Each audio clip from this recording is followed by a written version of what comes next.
I'm Harrison Graham. Here's what we got coming up on today's episode of Chicago Bears Now. Could the Bears trade for Breece Hall? Some rumors coming out of New York that he could be available potentially on draft night. And the offseason program is underway. Players are back in the building at Hallis Hall. Ben Johnson kind of giving that first speech to set the tone for this new coaching staff and regime for the 2025 season. Going to kind of touch on that a little bit as well. All right, our most liked video in the month of March this year was 2,211 likes. It was the Joe Thuney trade. It's a good video to have 2,000 likes. I like that video as well. Hope you guys did too. Can we top that today? Can we get 2,212 likes on today's show? It's a tall order, but if you want to break that record for this month, hit that like button. Let's make it happen. Okay, let's dive into Breece Hall here as some buzz out of New York. Rich Cimini, the longtime ESPN Jets reporter, kind of throwing out the idea that Breece Hall could be traded, kind of stemming from some comments their new head coach Aaron Glenn made. Could the Bears pounce on that depending on how things play out in the draft? Let's get to what Glenn and then Cimini said, and we'll kind of dive in here. Aaron Glenn said, I think mentally Hall is in a good place, but I would say that we have 3 running backs on this team that we're going to utilize as much as possible, kind of talking about a running back by committee. I think every player is going to be happy with the way that we go about this offense, and I think he's going to be one of them. He kind of continued to talk about that committee idea, right, which is kind of what Detroit did, right? It's more of a 1-2 punch with David Montgomery and Jahmyr Gibbs, which a high-level player can obviously be a part of a 1-2 punch. We've talked about Ashton, Jeanty with DeAndre Swift a lot here. But with Breece Hall entering the final year of his rookie contract, maybe the Jets are thinking they would reset with one of those running backs this year and dangle him for a trade. Here's what Cimini had to say on that. He said, Glenn's comments surely will fuel some trade speculation. Hall is a gifted player who would attract interest if dangled in trade talks. Perhaps the Jets would consider moving him if Boise star Ashton Jeanty is available with the 7th pick in the April 2024 draft. And my first thought when I saw that was, great. Another bullet to dodge potentially on draft night. We're already holding our breath for the Raiders at 6. Could the Jets enter the conversation at 7 for Ashton Jeanty, especially if they just want to get a juiced-up backfield with Justin Fields at quarterback and just run the piss out of the football? That certainly would be interesting to follow. But from a Bears standpoint, could Breece Hall be an option for Chicago depending on what plays out draft night? I don't think this would happen before the draft. I think this would be kind of a, day 2 of the draft type of trade, like if the Bears get through round 1 and they didn't add a Jeanty or a Marion Hampton. Hall's had an interesting start to his career, had some dealt with an injury his first year, only played in 7 games.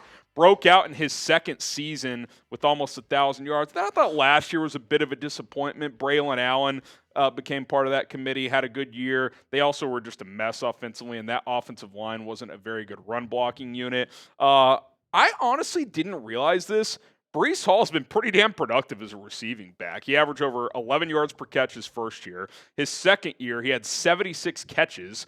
Even last year, in a bad offense, had 57 catches. So he gives you some juice as a receiving back at almost 6 foot, 217 pounds. But I do think overall, last year was a bit of a disappointment for Breece Hall. I mean, he was going first or second in fantasy football drafts because people were like, this guy's going to go for 2,000 all-purpose, 1,500 rushing yards, 600 receiving yards, and it just didn't happen, right? He didn't have a bad year, but for what the expectations were, I think it was a bit of a disappointment, and now you're having your new head coach, Aaron Glenn, come in and be like, yeah, we're going to utilize all 3 backs, and, their top reporter out of ESPN, Cimini, is saying, maybe they could float a trade out there, especially if they consider drafting Ashton Jeanty, reset that running back contract clock there. They like Braylon Allen, so it's certainly an interesting thought. And look, I do think his skill set would mesh well with Swift because he's a much better between the tackles runner than DeAndre, and also has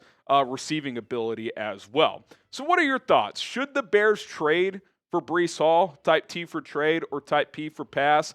Let us know in the comment section below. And coming up next, we will dive into what's his contract situation, what could a trade look like, how would he fit into this Bears offense, and then we'll also dive into the offseason program getting underway. But excited to tell you guys that Game Time is back with us. Today's show is sponsored by Game Time, as they are the official ticketing partner of Bears Now by Chat Sports. Spring is here. Are you looking to go to a Cubs game? How about the White Sox? You can get in for very cheap to those. Saw some tickets behind home plate coming up this weekend for like $30. Say what you want. You can get to a MLB game behind home plate for less than $50. Sign me up. How about catching a Bulls game down the stretch? Blackhawks got a few games left.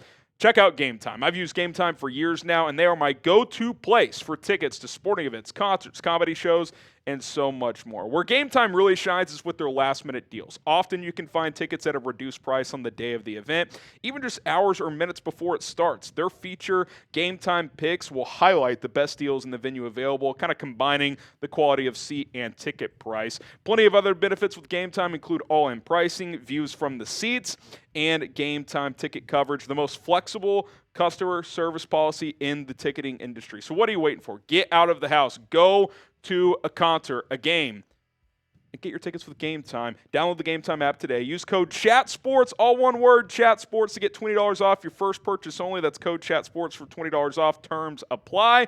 Download the Game Time app today. Last minute tickets, lowest prices, guaranteed. Okay, Breece Hall, his contract status. So he is in the final year of his rookie deal. It's kind of crazy how quick these contracts go. I was like, I feel like Breece Hall was just drafted. Now he's eligible for an extension if the Jets want to extend him or if another team wants to. My gut tells me if he stays with the Jets, they're not going to extend him right now. They're going to play this out because they're already talking about a committee approach. I like the skill set, and we've seen flashes. I haven't seen enough to extend him. Like, if the Bears were to trade for him, I'd probably play this year out. Now, could you extend him for 75 cents on the dollar? Because maybe you could get him for like, 10, 11, 12 million per year on a 2 or 3 year extension. And then if he has a huge year, like, his market value would have been more like 15, which is what James Cook is probably going to get with the running back market kind of spiking again.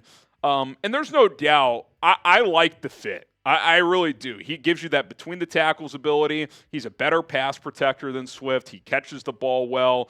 He gives you some thump like Roschon Johnson, but he's just has way more burst. He's just a much better player in that regard. For 2025, I'd like the pairing. Again, I would just have the question, like, is this a long-term play?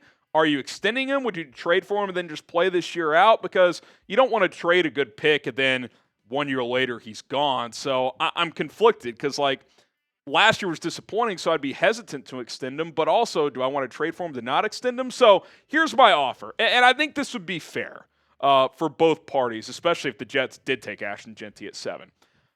Bears get Breece Hall and a 4th-round pick, number 110. Jets get 72, 3rd-round pick. And if you do kind of the draft chart math, moving up from 110 to 72 for the Jets, that's basically trading the Bears a comp 3rd-round pick. I think it's the 98th pick overall. So I think that's about fair for Breece Hall. You're getting a really good and talented back, but on the last year of his rookie contract. Late 3rd-round pick, I think that math checks out. I don't think the Jets would get a second. I would not trade 72 straight up for him. I would want something back. And, if you swing and don't get Jeanty in round 1, and if you either don't get a guy at 39 or 41, or if you address a different need, I would sign up for that. I don't mind this type of move as a fallback option. Again, you have to factor in the contract because you're either extending them or it's potentially just a 1-year rental. But in that scenario where you don't lose draft picks, it's one going out, one coming in, you're just dropping down around and getting a good player for 2025 at minimum. I certainly would be okay in that scenario. Okay, let's move from trade buzz to the here and now as the boys are back. Boys are back in town as Bears players have returned to Halas Hall. Did a full video on this morning, so subscribe. Go check out our morning video from this, kind of outlining the offseason program and everything, but we'll kind of just cliff notes it here. They are in phase 1 of the offseason. The reason they're back is teams with new coaching staffs get an extra 2 weeks in the offseason program, so they get a head start compared to other teams. In phase 1, these are basically the bullet points of what could take place. Team meetings, right? Position meetings, big meetings, one-on-ones, whatever. Coaches and players can have direct contact and involvement. Whereas before, like Caleb and Ben could text, but like they can't meet in the meeting and do formal meetings and discussions. Now you can do that. Strength and conditioning program could take place. There can be, organized workouts. Obviously, players can be in the building and get a lift in whenever, but you can have organized strength and conditioning circuit stuff going on with the S&C staff. And then physical rehab, right? Guys who were banged up last year, they can come in, get direct rehabilitation, all that stuff. Obviously guys like Braxton Jones, if Andrew Billings' injury is still lingering from last year, whatever the case may be. What matters right now, Harrison? Because I know you guys so what is really the value of this? We're 5 months away from the season. Well, I think the first and foremost thing, which we spent some time talking about this morning, is first impressions. Starting with the players, or with Ben Johnson and the other coaches, setting the standards, setting the tone. This is who we're going to be as a team. This is what I expect out of you. Ben Johnson talked at the owner meeting saying, hey, yeah, that first speech is going to be critical. I'm going to spend a lot of the weekend before getting ready to deliver that message to this player's first-time head coach. Like, it's first impressions are critical. You only get one shot at it because he hasn't addressed the entire room at this point. His first chance to do that. And then obviously the players responding to that, right? It's a back-and-forth communication. Early playbook install. You're not going to install an entire playbook. Early concepts. And things that you want to do X's and O's wise from an offensive and defensive standpoint, just kind of getting the ball rolling on that if you're Ben Johnson and his offensive staff, Dennis Allen and the defensive staff. So I think that's what matters most. You're not getting on the field and doing organized practices or anything like that. That'll be in later phases like OTAs. But I do think the classroom work and obviously just starting to build those relationships, that's really what matters over these next couple of weeks. How excited are you for the Ben Johnson era? Scale of 1 to 10, 1 being you couldn't care less. Hopefully that's none of you. Maybe if some Packers fans infiltrate the chat, we'll get some 1s. Or 10 if you couldn't be more excited. I'm pretty excited, cautiously optimistic. We tend to get overexcited as Bears fans, but maybe, just maybe, they're turning the corner here. All right, that's going to do it for this episode of Chicago Bears Now. Don't forget to subscribe to the channel. Check out that video from earlier today when we did a deeper dive into the offseason program by subscribing, going to the content tab. My name is Harrison Graham of Bear Down.